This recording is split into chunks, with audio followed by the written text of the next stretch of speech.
The prince felt better and pressed the up button. The wooden horse immediately flew high up into the sky.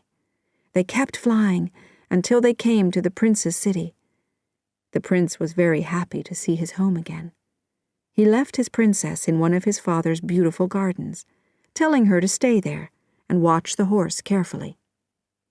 He then went to his father and asked him to prepare a beautiful royal ceremony to welcome the princess. His father was very happy to see his son again, and immediately ordered his servants to prepare for the arrival of the princess. The prince then went back to get the princess, but was shocked to discover that she and the horse were both gone. One of his guards told him that he had seen an ugly old man in the garden earlier. The prince realized that the wizard had taken the princess and the horse. He hurried to his father and told him what had happened, and that he had to find the princess. The king was very upset and begged his son not to leave them again, but the prince wouldn't listen and left to search for his princess.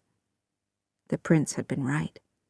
The wizard had captured the princess and taken her away with him on the wooden horse.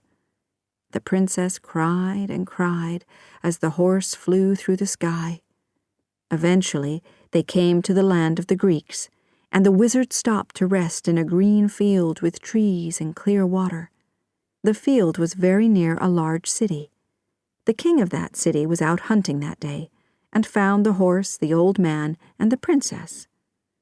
He wondered why this beautiful princess was traveling with this ugly old man, so he asked her about their relationship. The wizard tried to say that the princess was his wife, but she told the king that the wizard had forced her to go with him.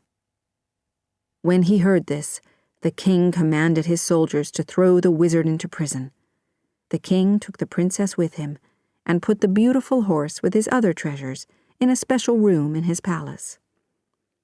While all this was happening, the prince was traveling from country to country, asking people if they had seen the princess and the magic horse.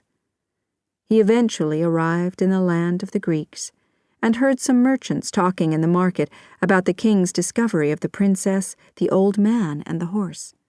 He joined the group and discovered that the old man was in prison and that the princess and the horse were in the king's palace.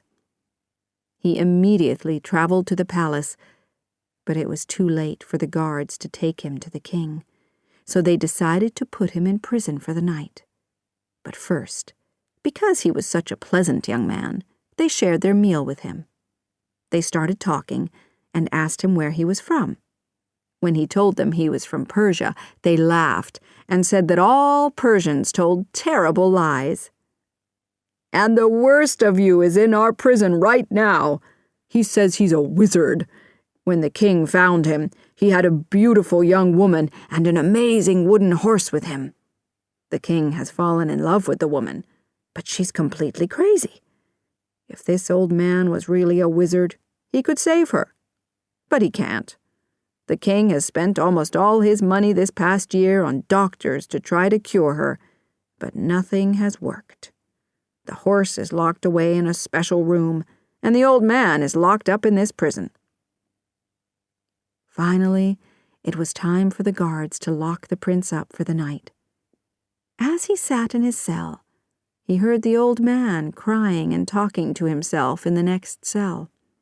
The prince shouted at him, "Be quiet! Do you think you're the only person who has problems?" But the old man was so happy to have some company that he told this young stranger his whole story. He didn't realize that this was the prince he had tricked so badly.